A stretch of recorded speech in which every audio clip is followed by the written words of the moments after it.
Plastic waste is probably the most stubborn environmental problem in Nairobi. Plastic bags are everywhere, clogging waterways and littering streets, but not for much longer perhaps. The Kenyan government has announced a ban on making, importing and using plastic bags.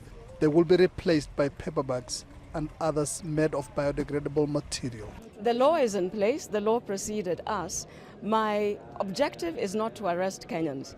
I know that they will comply, but the law is in place. As Kenyans become more affluent and move to cities, the amount of plastic they use is growing.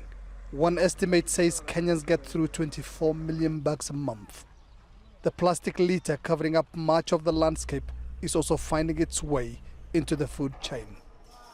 At the Dagoretti slaughterhouse just outside Nairobi, butchers find plastic litter in animal stomachs, and people who eat meat or drink milk are affected too, they say. Critics of the ban on plastic say it is an elitist policy hastily put together without much thought. It's not the fault of the plastics, they say, but rather the lack of a system to collect it and gain more out of it beyond the first use. Another criticism is the government's failure to account for the people, mostly women, who depend on the bags for their livelihood, such as this mother of 7 who's worked at this garbage dump collecting plastic bags for recycling for the past 30 years. So what are we going to do now? How will we feed our families? This is our job and our only source of income. The ban has implications too for bag makers, with a warning of massive job losses and millions of dollars in lost taxes. And directly about 60,000 jobs will be lost in farms that are manufacturing plastics currently.